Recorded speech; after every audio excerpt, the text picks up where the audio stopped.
কক্সবাজারে মানুষ যায় শুধুমাত্র এই দৃশ্যটা উপলব্ধি করার জন্য, একেবারে নিরিবিলি শান্ত পরিবেশে। কিন্তু মানুষ এত বেশি হয়, তারপরেও মানুষ স্বস্তি খুঁজে নেয়। এটা ছিল রাতের দৃশ্য। একদম চারিদিকে অন্ধকার, শুধুমাত্র ঢেউগুলো উপলব্ধি করা যাচ্ছিল। এটা অনেক ভালো। আমরা পরের দিন সকালে আবার রেডি হয়ে চলে গেলাম। যেহেতু কক্সবাজার ঘুরতে এসেছি, রেস্ট খুব কম নেওয়া হয়েছে। একদম সকালে উঠে চলে যাওয়া হয়েছিল। যেহেতু বাচ্চা কাচ্চা খুব বেশি জিদ করছিল, ওদের জন্যেই যাওয়া। আর পানিতে তারা শুধু গভীর পানিতে চলে যাচ্ছিল। এটা একদম একেবারেই নতুন একটা জায়গা, তাই তাদেরকে চোখে চোখে রাখতে হয়েছে।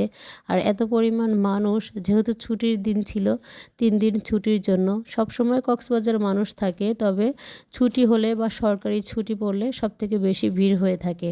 তো আমরা যেহেতু ছুটির মধ্যে গিয়েছিলাম, তাই অনেক মানুষের সমাগম। যেন এমন একটা ফিল হয়েছে মানুষের জন্য কক্সবাজারই দেখতে পাচ্ছি না। তো এর জন্য যাই হোক, সবারই তো অধিকার আছে এটা যেহেতু। তো সব কিছু দেখে সন্ধ্যার দিকে আমরা সি ফুড খাওয়ার চেষ্টা করলাম। তো এখানে দেখা যাচ্ছিল অনেক তাজা তাজা অনেক সুন্দর মাছ, রূপচাঁদা, তারপরে ছিল কোরাল মাছ, স্কুইড, অক্টোপাস, বিভিন্ন ধরনের মাছ ছিল, যে যেটা খেতে চায়। তো এখান থেকে আমরা তাজা মাছ নিয়েছিলাম। আসলে কক্সবাজারের প্রতিটা জায়গায়, প্রতিটা সেক্টরেই শুধুমাত্র প্রতারণা আর প্রতারণা। যারা একদম অনেক বেশি চালাক, তারা শুধুমাত্র এই জায়গায় যেয়ে জিতে আসতে পারবে। তবে আমাদের মতো সাধারণ মানুষ যেখানেই যাবে সেখানে গিয়েই ধরা খাবে। তো এই মাছগুলা দেখে অনেক দরদাম করে বড় বড় 2টা মাছ অর্ডার দিয়েছিলাম। একটা একটা ছিল ঝাল বারবিকিউ আর একটা ছিল ফ্রাই। কিন্তু এরা মাছ চুরি করে অনেক অল্প মাছ দিয়েছে। মাছের সাইজ ছিল অনেক বড়, কিন্তু অনেকগুলো সরাই দিয়ে অল্প কিছু মাছ দিয়েছে, যা আমাদের 4-5 জনের কিছুই হয়েছিল না। তো যাই হোক, খাবারটা মোটামুটি ছিল। এটা ছিল পরদিন সকালে ঘুম থেকে উঠেই বাইরের দৃশ্যটা দেখছিলাম। আসলে রোদ ঝলমলে এত সুন্দর পরিবেশ। কক্সবাজারে যাওয়ার পরে যদি ওয়েদার খারাপ থাকে, ঝড় বৃষ্টি থাকে, তাহলে পুরো দিনটাই মাটি হয়ে যায়। কিন্তু আমরা সেই সব জিনিস পাইনি। খুবই সুন্দর পরিবেশ পেয়েছিলাম এবং খুব ভালোভাবে ঘুরতে পেরেছিলাম। এই ভিউটা খুবই, কক্সবাজারে এটাই যেন সবথেকে প্রশান্তি, অর্থাৎ নিজের হোটেল রুম থেকে পুরা কক্সবাজারের দৃশ্য দেখা যায়। এটা একদম পুরো ভিউটা অসাধারণ। যারা দেখেছে একমাত্র তারাই বলতে পারবে। তো সকাল সকাল চলে গেলাম খাবার খেতে। তো এখানে খাবারের মেনুটা দেখছিলাম। স্বভাবত অন্যান্য জেলার চাইতে কক্সবাজারের খাবারের দাম একটু বেশি। এটা বেশি হওয়ার কারণও রয়েছে, কারণ এটা একটা ট্যুরিস্ট স্পট, এর কারণে এর দামটা বেশি। তো অনেক দেখাশোনা করে, যেহেতু সকাল এবং বাচ্চারা খাবে, তাই ভুনা খিচুড়ি আর ডিম নিয়েছিলাম। এটার দাম পড়েছিল 130 টাকা।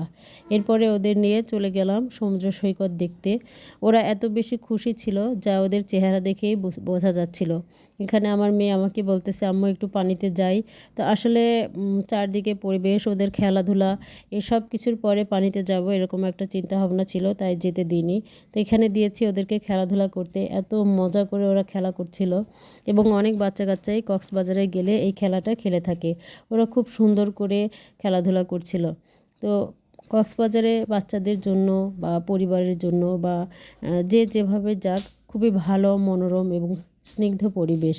আসলে বাচ্চারা খুবই ফ্রি হয়েছিল। গোসল, খেলাধুলা, দৌড়াদৌড়ি, এখানে যে দৃশ্যটা ছিল পুরাটাই অন্যরকম। ওরা শুধু মজা করছিল, এনজয় করছিল। আমি এগুলোর ভিডিও ক্লিপ নিচ্ছিলাম। এটা অনেক বেশি অসাধারণ একটি দৃশ্য। আর পানিগুলো যখন পায়ের কাছে আসছে, একদম মনে হচ্ছে পায়ের নিচ থেকে বালুগুলো চলে যাচ্ছে। যারা বিমানে আসতে চায় তাদের জন্য সুবিধা রয়েছে।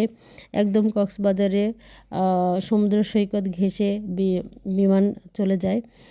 তা যারা কক্সবাজারে বিমানে যেতে চান তারাও যেতে পারবেন। তো এরপরে ওদেরকে পুরোপুরিভাবে গোসল করতে নামিয়ে দেওয়া হয়েছিল। যেহেতু ছোট বাচ্চা, তাই তাদেরকে একদম দূরে না নিয়ে কাছেই যে ঢেউগুলো আসছিল, এখানে সতর্কতার সাথে গোসল করানো হচ্ছিল। যারা বাচ্চা নিয়ে যাবেন অবশ্যই সতর্ক থাকবেন, যেন এই সমস্যাগুলো না হয়। কারণ বাচ্চা দূরে চলে গেলে ঢেউয়ের সাথে তলিয়ে যায়। এটা একটা পরিবার ছিল, এত সুন্দর করে বসেছিল, তারা খুব মজা করে এনজয় করছিল। কক্সবাজারে এটাই একদম শান্তির। সবাই গোসল করছে, কেউ কেউ বসে আছে, কেউ পানিতে গোসল করছে, যে যার মতো।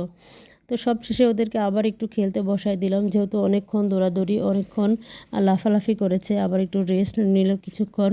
তো এখানে অনেক বালি ছিল, ওরা বালিতেই অনেক মজা পাচ্ছিল। এখান থেকে ছোট ছোট শামুক, টুকরো শামুক কুড়িয়ে হাতে রাখছিল। আবার পানিতে গেল দৌড়াদৌড়ি, ঝাপাঝাপি, লাফালাফি। তো ওরা পানিতে এত বেশি মজা পাচ্ছিল, পানি থেকে উঠেই আসতে চাচ্ছিল না, যেন আরেকটু থাকি আরেকটু থাকি এরকম বলছিল। তো যেহেতু ছোট বাচ্চা, ঠান্ডা লাগবে, তাই তাদেরকে বেশিক্ষণ পানিতে না রেখে চলে আসলাম। দুপুরের খাওয়া দাওয়া সেরে আবার সমুদ্র সৈকত দেখলাম। তো অনেক অনেক বেশি ভালো লেগেছিল। আর কক্সবাজার যাব, শুটকি কিনবো না তা তো হয় না। এখানে শুটকির রাজ্য, এত বড় বড় শুটকি কখনোই দেখিনি। একদম কক্সবাজারে প্রথম এসে এত বড় বড় শুটকি দেখেছি। তো অনেক বেশ কিছু শুটকি নিলাম। বাসার সবাই শুটকি অনেক পছন্দ করে, যেহেতু কক্সবাজারের শুটকি অনেক বেশি টাটকা এবং সবারই চাহিদা থাকে, সবাই খেতে চায়। তো যে রান্না করতে পারে তার কাছে শুটকি অসাধারণ একটি খাবার, কিন্তু যে রান্না করতে পারে না তার কাছে শুটকি দুর্গন্ধযুক্ত, মূল্যহীন একটি খাবার। তো এখানে খুঁজে খুঁজে দেখছিলাম, আমার আপু আবার শুটকি খুব ভালো চেনে, সে খুঁজে খুঁজে টাটকাটা নেওয়ার চেষ্টা করতেছিল। টাটকাটা অনেক বেশি স্বাদ লাগে। প্রত্যেকটা দোকানে বেশ কিছু বড় বড় দোকান ছিল। তো এই প্যাকেটটা নিয়েছিলাম 3 প্যাকেট। সে খুব দক্ষতার সাথে দেখছিল কোনটা ভালো কোনটা খারাপ। তো আজকে এ পর্যন্তই। ভালো থাকবেন সবাই। আসসালামু আলাইকুম।